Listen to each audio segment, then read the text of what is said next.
Il est 20h sur les antennes de Spectrum Télévision. Mesdames, bonsoir. Monsieur, bonsoir et merci d'être avec nous. C'est le journal. D'abord les titres.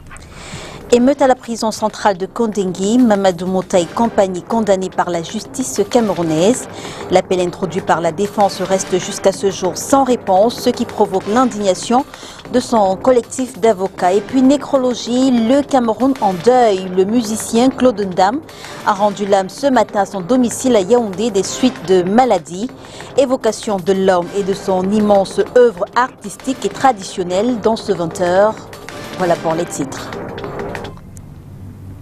Mesdames, bonsoir. Monsieur, bonsoir et merci d'être avec nous. Il est 20h sur les antennes de Spectrum Télévision. C'est le journal. Réunis en congrès ce jour, les membres du Parlement ont reçu le serment du professeur Joseph Owona, récemment nommé membre du Conseil constitutionnel par le président de la République. C'était le 15 avril dernier. Il devra, comme les autres membres, veiller au respect et à l'application de la loi fondamentale au Cameroun. Olivier Bouzike.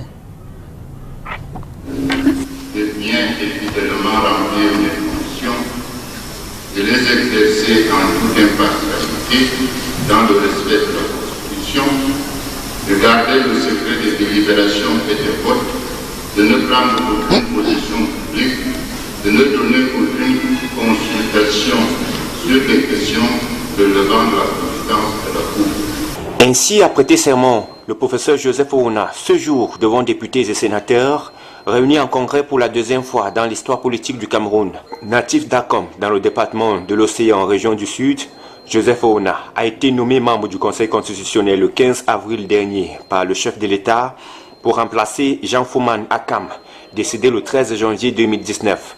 Le très honorable Kavaye Djibril, qui a présidé les travaux en présence du président du Sénat et des membres du gouvernement, a acté la prestation de serment du nouveau membre du Conseil constitutionnel en lui recommandant de veiller au respect de ses engagements et de ses missions au sein du Conseil des sages.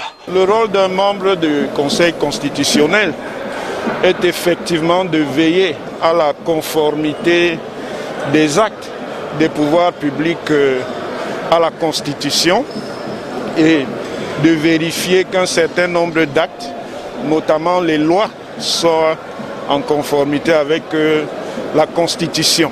Âgé de 75 ans, Joseph Owona est professeur émérite de droit constitutionnel. Il a été plusieurs fois membre du gouvernement et démarre ainsi une nouvelle carrière de constitutionnaliste qui ne sera pas aisée au regard des nombreux défis qui interpellent le Conseil, présidé par Clément Atangana. Surtout au moment où des commentaires relatifs à une éventuelle révision de la Constitution alimentent les débats dans les couloirs du Parlement. Sur certaines questions, on est parfois resté quand même dubitatif sur la façon dont le droit peut être dit au sein de cette instance-là. J'espère tout simplement que cette agitation s'y va déclencher la réelle animation que le citoyen que je suis est en droit d'attendre de ce Conseil constitutionnel. Il faut noter que ce rituel est encadré par l'article 14 alinéa 4 de la loi fondamentale fixant les modalités de réunion des deux chambres du Parlement. Joseph Owona achèvera ainsi le mandat de 9 ans commencé par Jean-Foman Akam auprès des 10 autres membres du Conseil constitutionnel.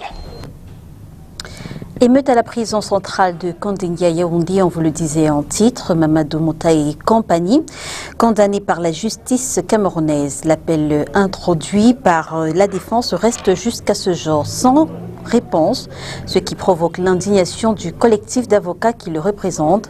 Ce collectif était justement face à la presse ce vendredi dans la capitale politique du pays. Je vous propose ce compte rendu de Mireille Siabdi. En juillet 2019, dans le cadre de ce qui sera baptisé Émeute de Kondengui, Mamadou Mota et 160 autres personnes environ, déjà incarcérées dans ce centre pénitentiaire, pour d'autres motifs, sont interpellés pour rébellion en groupe, tentative d'évasion en coaction et destruction en coaction. Le tribunal de grande instance d'Ekounoua Yaoundé les condamne à des peines allant de 1 à 3 ans d'emprisonnement. Aujourd'hui, cela fait environ 10 mois que la défense attend que l'affaire soit débattue devant la cour d'appel. Aujourd'hui, nous attendons de la cour d'appel qu'elle permette un véritable débat et que le droit soit dit. Qu'on nous dise, parmi ces 160 personnes, qui a fait quoi et pourquoi est-ce qu'on considère qu'ils étaient coupables de rébellion, pourquoi ils étaient coupables de tentative d'évasion. Qu'est-ce qu'ils ont détruit? Les statuts des accusés leur porteraient préjudice, à en croire leurs conseils, soit leur appartenance au MRC ou à la zone anglophone du Cameroun. Par ailleurs, la pandémie à coronavirus est le prétexte tout trouvé pour les maintenir en maison carcérale, s'offusquent les avocats. À la dernière audience, l'avocat général s'est levé et a dit « J'ai décidé que ces personnes ne seront pas extraites. Je le dis et je l'assume, je ne veux pas mourir du Covid-19. » Or, quand il dit ça, il est dans une salle avec plus d'une centaine de personnes. Les restrictions disent qu'on ne peut pas en recevoir plus de 50. Il y a 65 affaires inscrites au rôle ce jour-là. Ce qui veut dire qu'il y a au moins 65 prévenus, plus les avocats, plus le personnel judiciaire. En français facile, ça veut dire que la Cour d'appel a recommencé à tenir des audiences quasi normales.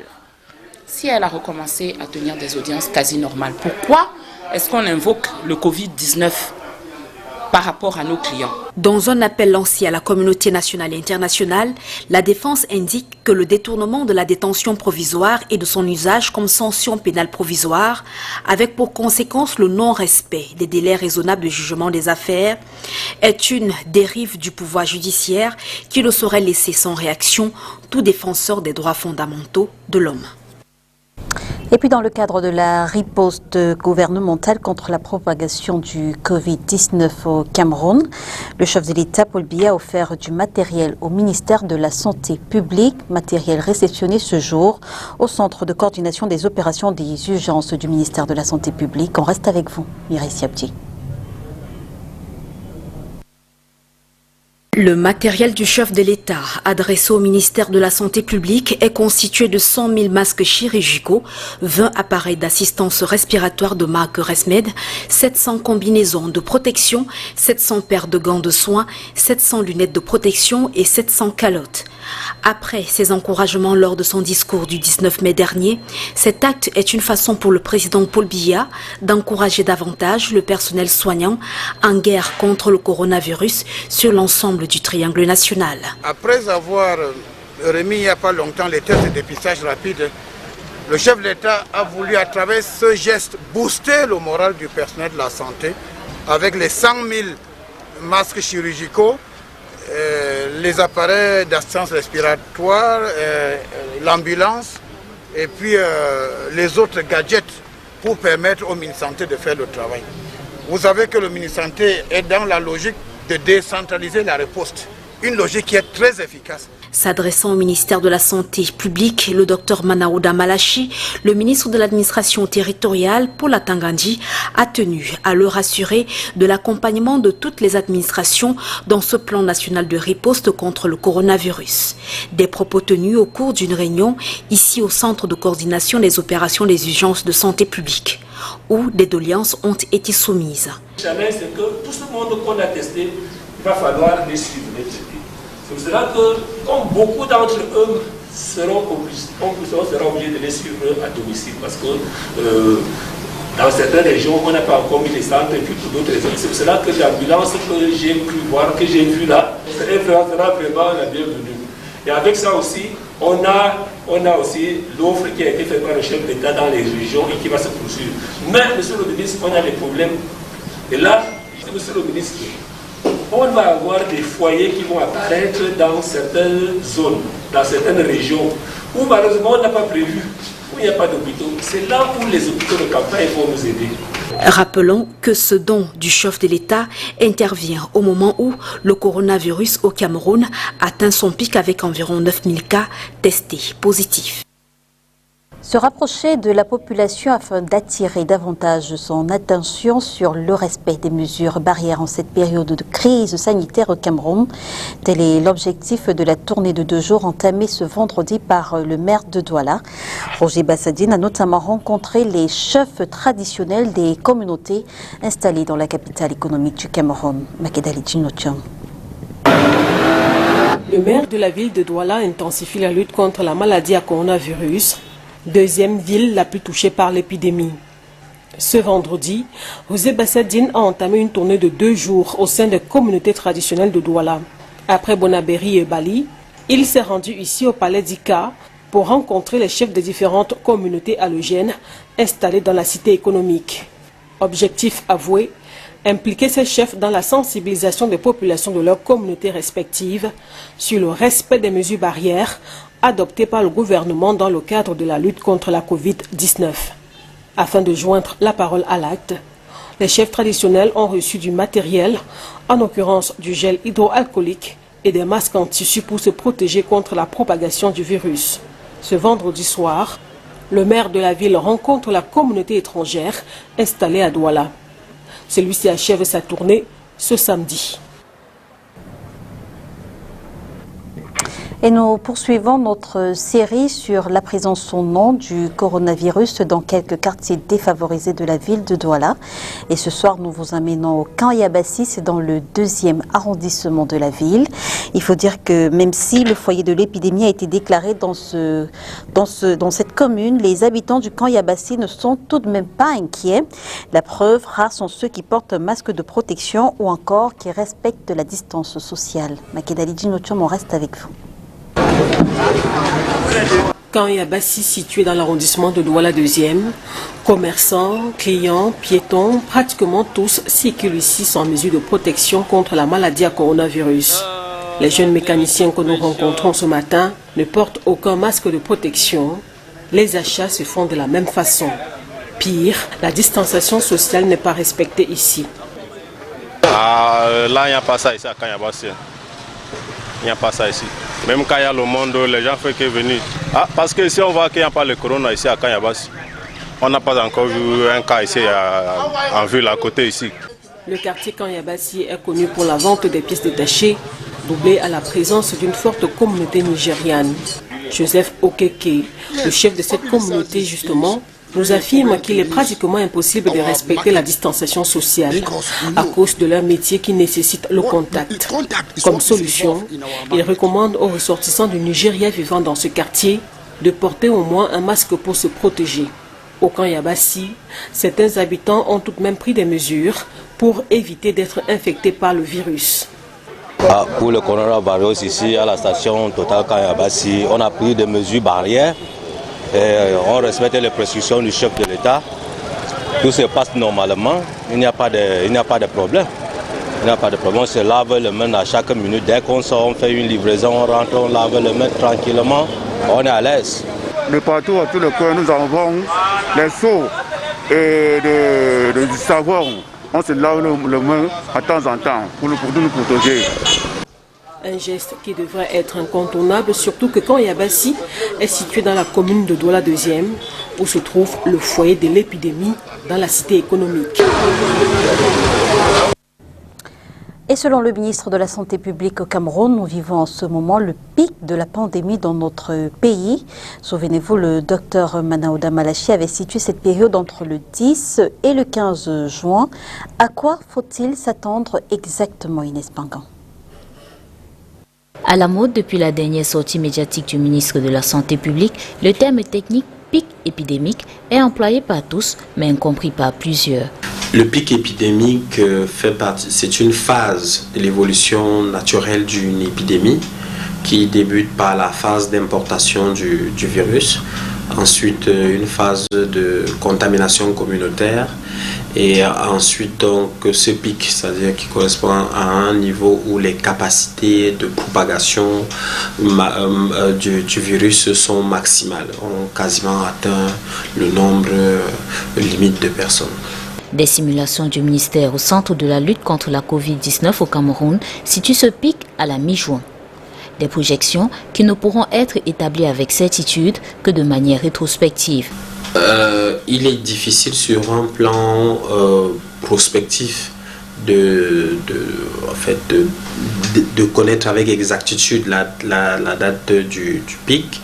On peut le faire, on peut le connaître de façon rétrospective quand on va voir la courbe de l'évolution des nouveaux cas contaminés, mais on est juste dans les projections parce qu'il faut savoir qu'il y a de nombreuses modélisations qui ont été faites, notamment par des biostatisticiens.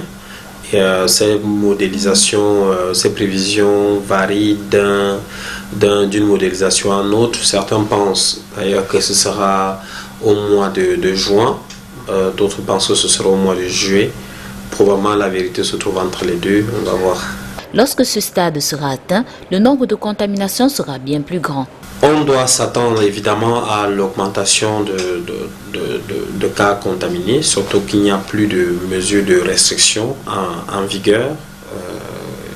Donc il y aura forcément une augmentation de cas jusqu'à un certain niveau et après il y aura une décroissance. Seul élément rassurant, le pic épidémique atteint, la courbe décroît forcement. La courbe de l'évolution d'une épidémie obéit à ce qu'on appelle en mathématiques la loi normale, c'est-à-dire une courbe avec une courbe en cloche.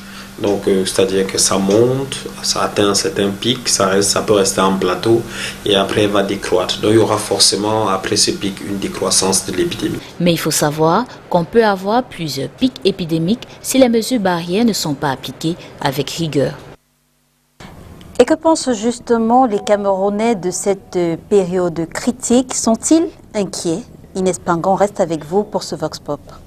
Mais c'est vrai que ça fait peur. Et si il faudrait que chacun d'entre nous puisse faire à son niveau ce qu'on peut en fait pour pouvoir en fait stopper ça. Mais moi j'ai arrêté vraiment de compter le nombre parce que c'est un stress permanent. Tous les jours quand on travaille, on vient au bureau, on ne sait pas qui on touche, on ne sait pas ce qui se passe. Donc on a tendance à un peu avoir peur des gens. Et si on vit dans la peur, c'est pas forcément aussi bien pour la santé.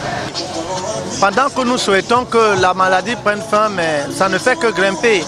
Et ça grimpe parce que moi, tel que je vois des Camerounais, sincèrement parlant, nous sommes dans une négligence qui n'a pas de nom. Parce que quand on donne même des préventions à suivre, tel que je vois, moi je vois beaucoup de Camerounais, certains ne croient même pas à cette maladie-là, sincèrement parlant. Les mesures de barrières telles qu'on les dit, moi je vois des gens qui ne prennent pas ça au sérieux.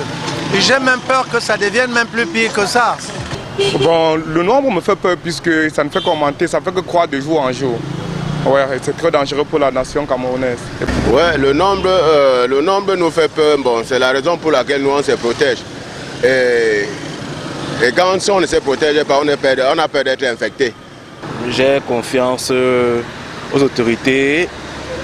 Et je pense que dans la mesure des choses, il est nécessaire que les uns et les autres prennent les précautions afin que la pandémie n'aille pas plus loin que ça.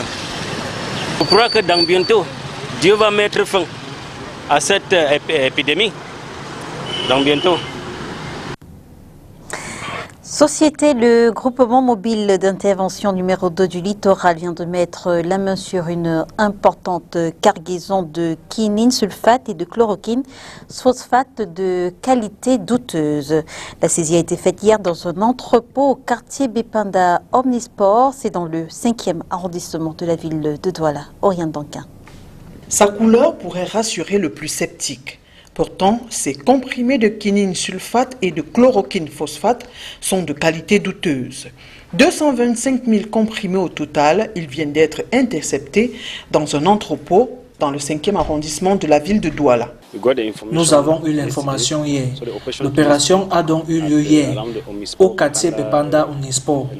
Nous sommes descendus sur le terrain et voilà le résultat. La saisie a été l'occasion de sensibiliser la population quant à la pratique d'activités de ce genre. On ne veut plus entendre parler d'entrée d'armes, de drogue, bref, de toute substance qui pourrait nuire à la santé des citoyens dans la ville de Douala et dans la région du littoral en général. Je voudrais inviter les populations à toujours faire confiance au service de police. Le propriétaire de l'entrepôt est en cavale. Le poteau rose a été découvert grâce aux renseignements reçus d'un citoyen. Le suspect est en fuite, mais je peux vous promettre que dans quelques jours, nous allons l'arrêter et il répondra devant les autorités compétentes. Selon nos informations, ces médicaments viennent du Nigeria et sont passés par le nord-ouest. Nous avons le tracé de leur mouvement. Cette opération a été menée par les éléments du groupement mobile d'intervention numéro 2 du littoral. Et selon un rapport, 40% d'enfants de 6 à 14 ans sont économiquement actifs au Cameroun. Ce 12 juin se célèbre la journée mondiale de lutte contre le travail des enfants avec Oriane Donquin. Essayons déjà de comprendre ce que c'est que le travail des enfants. Le travail des enfants dépend de la nature de la tâche et de l'âge de l'enfant, le nombre d'heures, les conditions de travail et les objectifs. Qu'on se comprenne bien donc, faire son lit, mettre de l'ordre dans sa chambre, faire la vaisselle ou encore aider aux tâches ménagères à la maison ne sont pas à mettre au compteur du travail des enfants.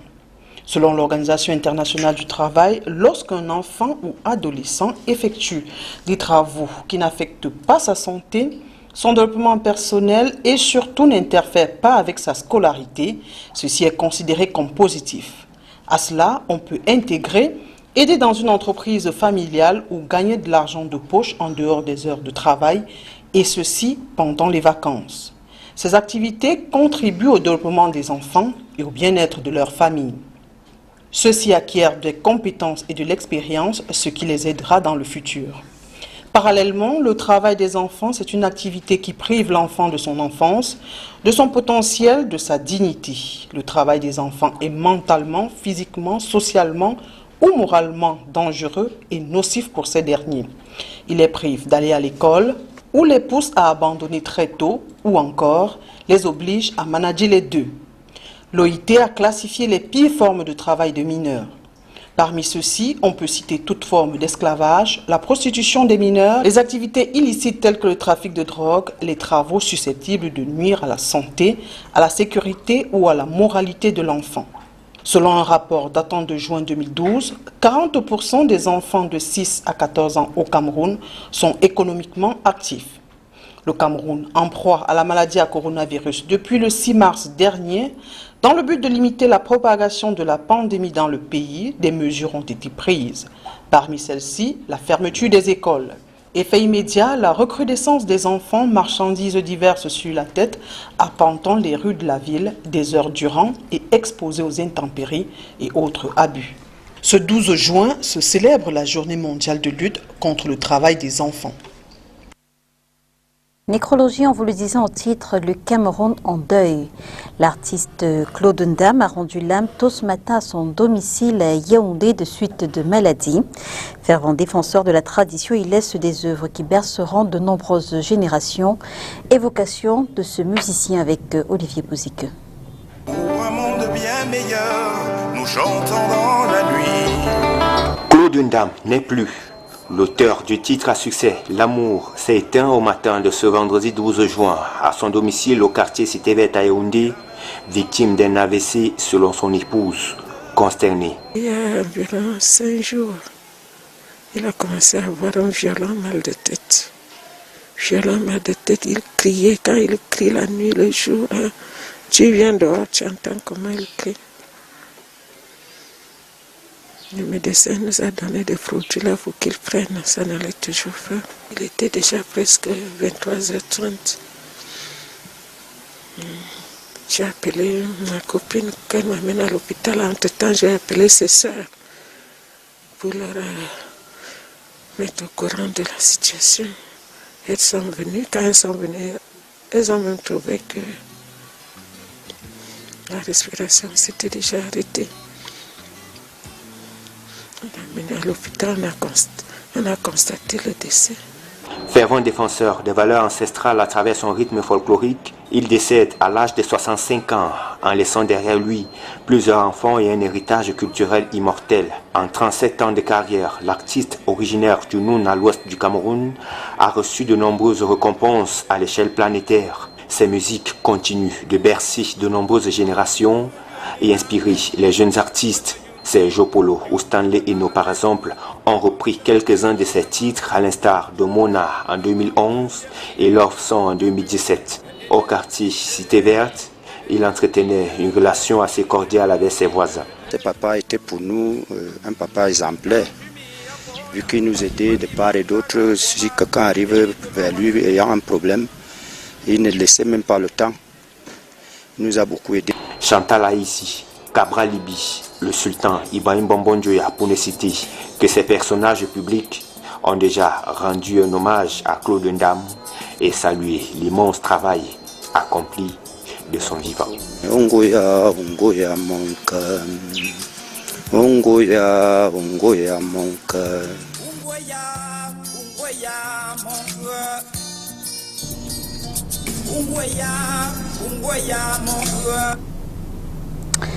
Repose en paix l'artiste, mais à travers ses œuvres, il reste bel et bien vivant. Et avec VOA, on fait à présent le round-up de l'actualité internationale. En RDC, une peine de 20 ans de prison a été requise par la justice congolaise contre l'ancien président de l'Assemblée nationale, Vital Kamerhe, allié politique et directeur de cabinet du président Félix Tshisekedi. M. Kamerhe, 61 ans, est accusé de détournement et blanchiment d'argent public.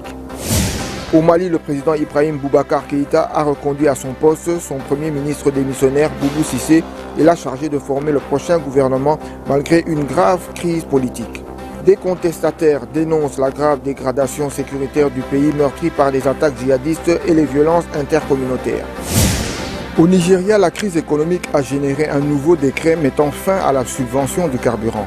Une mesure censée abolir un régime favorisant la corruption et attendue de longue date par le secteur pétrolier, dubitatif face aux annonces d'Abuja. En Libye, la guerre et la division du pays fragilisent la lutte contre le nouveau coronavirus. Le gouvernement de Tripoli, accusé d'être distant dans certaines parties du pays, peine à intervenir dans la région du sud, considérée comme l'épicentre de l'épidémie du Covid-19.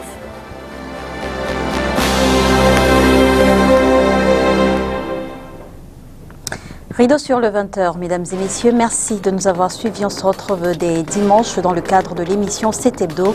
Mais avant, bon week-end à tous. Si bien sûr Dieu le veut.